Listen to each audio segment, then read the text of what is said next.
Welcome to Tart Words. I'm your host, Linda Hengerer, and I'm a writer, a reader, and a baker. I talk to writers about their latest book and what inspires them, chat with fellow author Suzanne Fox about what writers can learn from reading their favorite authors, and share fast and easy recipes for anyone looking for a sweet treat. Join me as I share Tart Bites, Tart Thoughts, and Tart Words. Emilya Naymark's debut novel is Hide in Place from Crooked Lane Books. Her short stories appear in the Harper Collins anthology A Stranger Comes to Town, Secrets in the Water, After Midnight, Tales from the Graveyard Shift, River Journal, Snowbound, Best New England Crime Stories 2017, and 1+30, The Best of Mystery. She has a degree in fine art, and her artworks have been published in numerous magazines and books.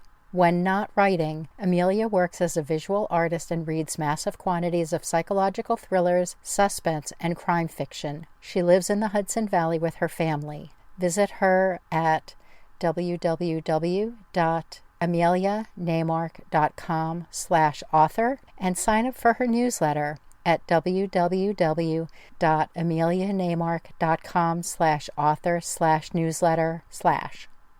Welcome to the podcast, Emilya. I'm really looking forward to talking with you today. Hi, thank you for having me. Tell me about your latest book. My latest book is Hide in Place, and it came out in February. It's about an undercover NYPD detective who works a racketeering case against the Russian mob. The case goes very badly for her. She gets dumped by her husband, and she has a very needy, troublesome young son. If anybody listening is involved with law enforcement, you can understand that it's not a career that lends itself very well to being a single parent. So she has to quit and basically move away from New York City, and she moves to a very quiet upstate town, hoping that she can kind of start her life again with her son. A few years after she settles in, her son vanishes, and she's not law enforcement anymore. She's still kind of recovering from everything that happened in her life. She has to figure out what happened to her son, because as far as anybody else is concerned in this little town, including the local detective and the police, that he's just a weird kid. He's just this odd kid who never knows the right thing to do and always kind of causes trouble, whether inadvertently or on purpose. And they just think that he ran away because he's done it before. So they're not putting it into it the kind of effort that she feels they should. So she begins to basically do an investigation on her own. They have no sense of urgency, and she's all about the urgency with a missing son. Well, she's all about the urgency. She has a perception of the small town police department that is her perception. That they're not up to snuff based on her experience in New York City. Exactly. Is this book part of a series? It is part of a series. I'm very happy because I really enjoy these characters and I enjoy being in their heads. The second book is going to be coming out next year, God willing. I feel like if I say much more about it, it will kind of ruin the first one. But the way I wrote the second one is you actually won't have to have read the first one. It continues within the same small town.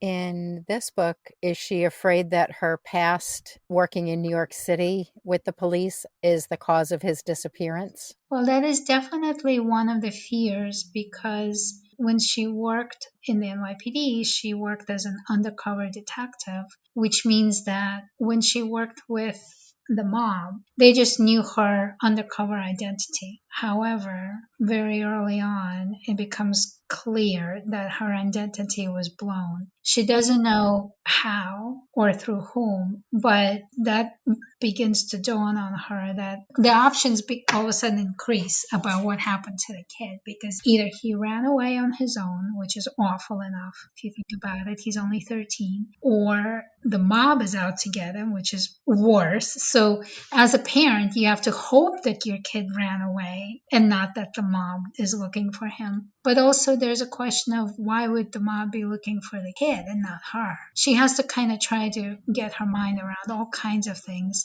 You know, there's also the question of her ex, because her ex kind of walked away from her life, and then she has to wonder, well, did her son go to him? Did he kidnap his own son? What is going on? So there's a lot of options and none of them are good. It's not good when your least bad option is that he ran away. Right. And for anybody who is familiar with upstate New York and the Hudson Valley, it's a very rocky, snowy, mountainy kind of area. And it's very easy to actually get into just trouble just from the environment. Nature. Yeah, just from nature. You could fall off a cliff pretty easily. And that has happened around here to very tragic results. Where did the idea for your main character come from? Great question. My husband worked as an undercover for 4 years in the NYPD. He was a detective for a long time, but part of the time that he was a detective, he was an undercover. He always had these like fantastic stories for me. He'd come home and he'd be like, this happened and then that happened. And they were just crazy things because because first of all, he has a persona. He has a fake name. He has a fake ID. He grew his hair long. He would buy clothes just to make them dirty, just so that he would look like the kind of person who would be buying drugs in a disreputable neighborhood. He would go with the flow and things would go crazy. And sometimes they were very dangerous and sometimes they were very funny, but all of it was very interesting. So I thought, well, what would that be like if the undercover was a woman? And being a woman anywhere, as we all know, could be a challenging thing. But being a woman and then in a police department, in any law enforcement, you always have a little more to prove than the men. And that just is the case. I'm not just inventing that. Not only does she have something to prove as a police officer, but then she's on the street and she has something to prove with the people she's buying drugs from. It was very interesting for me to see how she would use the fact that she was a woman, how it could work to her advantage, and how can she be aware of it as working to her advantage. That was one. And then the other one, of course, is I also have a teenage boy, and although my teenage boy is nothing like the boy I wrote about, the fear is always there. So it's kind of like a mother's worst nightmare. Both of my sisters have kids. I totally get that. You just can't be too careful sometimes. No, and you know what's even crazier? The kids have minds of their own. I know. That's the scary part. It would be so much easier if they just listened to you. If you could just telepathically control them, Or if they were willing to learn from your experience and just take your word for it that this is a bad thing. But no, they have to go and learn on their own. Yeah. Do you have a writing routine or schedule? Yes, I try to stick to writing routine, and I basically try to do something to do with writing every day. Doesn't always work out every day. Definitely when I'm writing a draft, I try to write every day, and it's always in the evenings because I have a day job. When I'm in between drafts or I'm just starting something and I'm just kind of planning something out, it becomes a little more haphazard where the writing part of the evening might be just research or I end up having to promote something. Social media takes up some time, and I'm hoping to get back into the actual writing part because up until now I've just been doing a lot of research and a lot of sketching thoughts out and characters. Playing with ideas about what the story is and where it can go. Exactly. Do you outline? I do, because I think if I just sat down and started writing, I would just freeze and collapse. What ends up happening is that I have to do a little bit of this kind of sketching and research first. Then I'll outline. And then as I write, I might have to stop and kind of re-outline. And usually after the first draft, I might have to tweak the outline. I have to have a skeleton before I can start filling it in. I do too. Sometimes at the beginning you think you know what the story is, and then by the time you get to the end, you realize, oh, it wasn't this, it was that. And then you need to tweak things that happened earlier in the story to fit the ending. Right. Or sometimes you think you want to write about a particular character, but then some other character begins to be much more interesting. So you just have to kind of accept that at some point and move on to the other one. That definitely has happened to me. It's happened to me too. I think that's just the nature of writing. And I think what's the weird thing for me now is that for the first time, I'm writing a novel that I have to try to sell before it's written. So I have to write a proposal and an outline and all of that before the entire thing is done. And that part is very new. It's a new thing to learn. All kinds of new skills that you learn. You think, oh, I want to write a book. And you think you'll sit down at the laptop or the paper and you'll just write a story. And the reality is it's not that easy. And there's a ton of stuff that you have to learn and do, even if you're not yourself actively promoting it. If you have someone who's doing it for you, you still have a lot of work to do that is not the writing itself per se. I kind of really, really love the entire writing community and everything that comes with it. I wish the social media and the self-promotion didn't take up as much time as it does. Maybe that's like slightly my least favorite thing.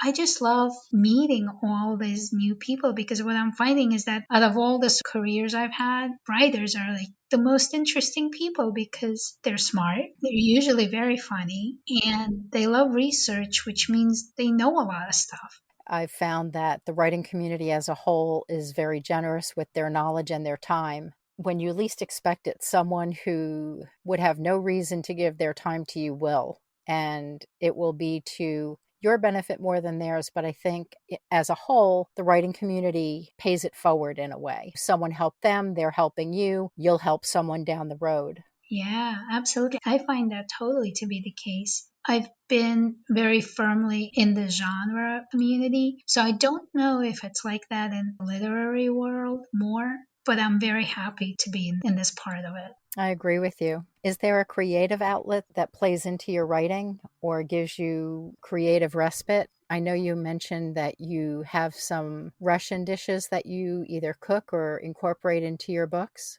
So the first book, part of it takes place in Coney Island in Mm-hmm. Brighton Beach, which for those who are not familiar with Brighton Beach is a huge Russian community, so much so that it's called Little Odessa. Mm-hmm. And I think probably it wouldn't be wrong to say that more than half of all the storefronts have Russian writing on them. And there's a ton of food. So my character, when I put her in Brighton Beach, was constantly eating Russian food. And it was just because I was missing it. And I wanted to put myself in that headspace where it was available. So as far as Russian cooking, I married an American who's not a big fan of actual Russian food. So if I want to eat any of it, I have to kind of go and buy it. Because if I cook it, I'll be the only one eating it. And that's not really a lot of fun. Unless I throw a party. What's your favorite Russian dish that you don't get to eat often? This stuff is like so ridiculously decadent. If you do ever go to Brighton Beach, you can actually buy these things off of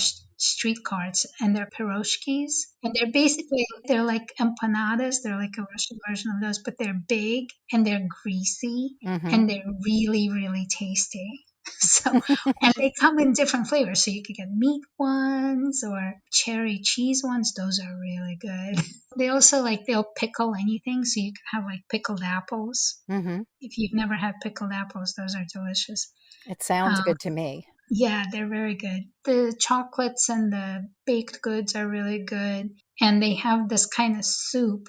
I don't even know if it's a soup or a stew, but it's like imagine every kind of artery clogging meat and cold cuts, like every kind of like sausage and salami and beef, all of that kind of chopped up, cooked with potatoes and cabbage and pickles in a tomato base. And it's the most delicious thing ever. But boy, I think you have to be young to eat it. If you Or living in a very snowy, cold climate where you're going to burn off those calories just trying to stay warm. Yeah, or the indigestion won't bother you, afterwards. Well, this has been a lot of fun and I've enjoyed talking with you. Tell me again the name of your latest book. The book is called Hide in Place, and it's can be bought anywhere where books are sold: Amazon, Target, Walmart, local bookstores. And I'll have the link to your website in the show notes, and I'm sure they can get to your book from your website too.